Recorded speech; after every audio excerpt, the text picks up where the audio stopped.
To cure my half-sister's illness, my brother took my beast bone, all because I was a half-beast and had a strong self-healing ability. Later, to make me suffer in her place, the tiger beast servant I had cared for joined forces with my brother and sent me straight into the beast den. The tiger said I didn't deserve to be his master, and the one he wanted to protect was my sister. In the end, I was tortured and died a terrible death. When I opened my eyes again, I was back on the very day I had to choose my beast servant. The beast king had made an agreement with the humans every so often. They'd send a group of beast men, each with different skills, for the humans to choose from as servants. In my last life, I had carefully picked a tiger beast man, but when my brother threw me into the beast den, that tiger didn't even try to save me. He just stood by and watched me die, all because I was a half-beast born of a beast and a human, a disgrace in his eyes. He told me I wasn't worthy to be his master. I didn't realize it then, but the one he'd always wanted to protect was my half-sister, Maisie Roth. And now here I was, back on the day we were choosing our beast servants. Come on, Claudia, hurry up and pick one. Maisie's sugary voice was sharp as a needle in my ear. I shut my eyes for a second and forced those bloody memories out of my mind. What's the rush? Choosing a beast servant is serious business.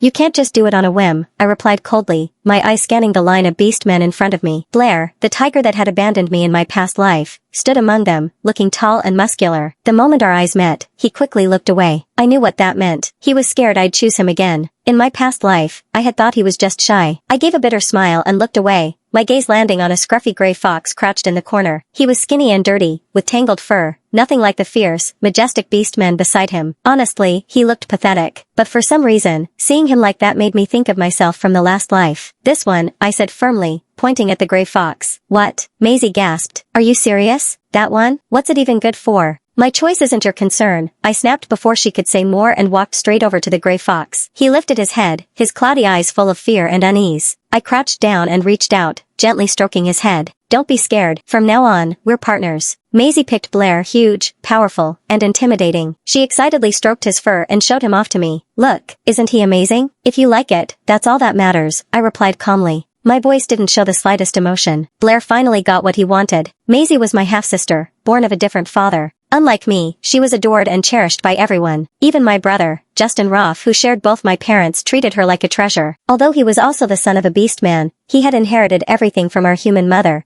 so he looked and lived as a normal human. He hated our father and me. He saw both of us as a disgrace, and he spoiled Maisie endlessly. In my past life, after Maisie accidentally killed the Beast King's son, Justin drugged me and sent me into the beast den to take the blame, just to protect her and keep the peace. The beast den was pure hell on earth. I had been torn apart by countless vicious beastmen. They bit into me, devoured me. My eyes were gouged out and eaten, and my tongue was sliced off. By the time I died, there wasn't a single patch of skin left untouched. The night before I was sent to the beast den, I begged Blair to help me escape, but he went against my orders. He said, "You're no longer my master. Mr. Roth already used a secret spell to break our contract. Your life or death has nothing to do with me." And when I tried to run, he blocked my way. He ignored my desperate pleas and shoved me into the beast den himself. His last words to me were, "You're a half-beast. You won't die." But there was something he didn't know. Justin had ripped away the beast bone that carried my powers as a half-beast and given it to Maisie. Right now, I was even weaker than a human. "What's wrong, Claudia? You look so pale," Maisie said gently, but the cold smirk tugging at her lips didn't escape my eyes. "It's none of your business." I took a deep breath, forcing down the flood of hatred rising inside me. "Why are you being so rude? We're sisters." She pretended to look hurt, but her tone dripped with calculation. "If you really see me as your sister, then give back what's mine." With that, I turned and walked away without a second glance. Not long after I got back to my room, Justin stormed in and slammed the door open, his face twisted in fury. "Claudia, who the hell do you think you are, talking to your sister like that?" I stared at him coldly. In my previous life, this was the same brother who had thrown me into the beast den to save Maisie. And in this life, he was still just as disgusting. What? Did I say something wrong? Maisie doesn't even deserve to be my sister. "You little," Justin's face turned red. He stepped toward me and raised his hand to strike. I didn't flinch and looked straight at him, my eyes as sharp as knives. His hand froze in midair. In the end, it never came down. "You're just like your damned beastman father, so vulgar and savage." I let out a cold laugh. "Aren't you his child, too?" I had heard that insult so many times, but even in this second life, being rejected so harshly by my brother still made my heart ache. Justin got even angrier at my question. "Guards, lock her up. Why not just kill me? That way, no one would know what you and Maisie have done." His expression shifted, and his eyes darted away. I'd hit a nerve. "What are you talking about? I'm just giving you time to reflect." "Reflect? What exactly should I reflect on?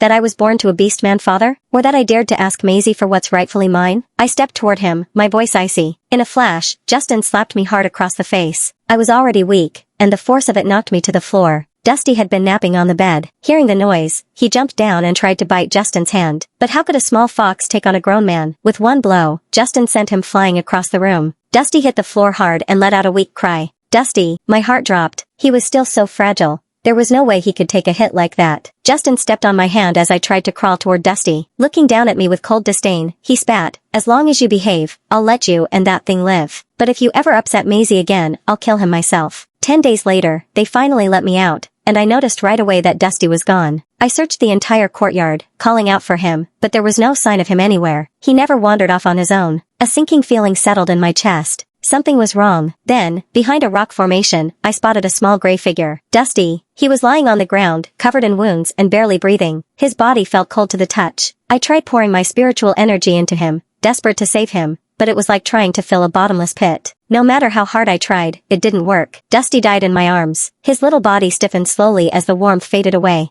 I buried him under the magnolia tree in the yard, the spot where he used to love playing the most. I closed my eyes, and memories came flooding back. Dusty curled up in my lap, warming my feet, the way he would turn his head in a huff when he got mad. The pain in my chest felt like something had been torn apart. Eyes burning, I gripped my sword tightly. I swore Maisie would pay for this. I kicked open the door and found Maisie laughing with a maid, completely unaware of the storm about to hit her. "I heard your little gray fox died," she said with a smirk. "He was so weak. I barely played with him, and..." Smack. I slapped her across the face before she could finish that vile sentence. "What?" Maisie clutched her cheek, staring at me in disbelief. "You think you even deserve to say his name?" I shot her a cold glare, a murderous aura emanating off of me. I raised my sword and pointed it straight at her throat. "Stop." A voice rang out behind me before Blair came lunging at me. In a blur of swordlight and thunderous roars, we clashed. I twisted to dodge his attack and punched him hard in the gut. With a loud thud, Blair was sent flying and slammed into a tree. Even though pain burned through my body, I forced myself to move forward, step by step. Blair tried to get up but collapsed again, looking up at me with wide, pitiful eyes, his face full of confusion and hurt. For a second, it felt like I was in another lifetime. Memories of our past flickered through my mind, but I shook them off. I raised my sword, ready to strike the final blow. "What are you doing?" That familiar voice made me pause.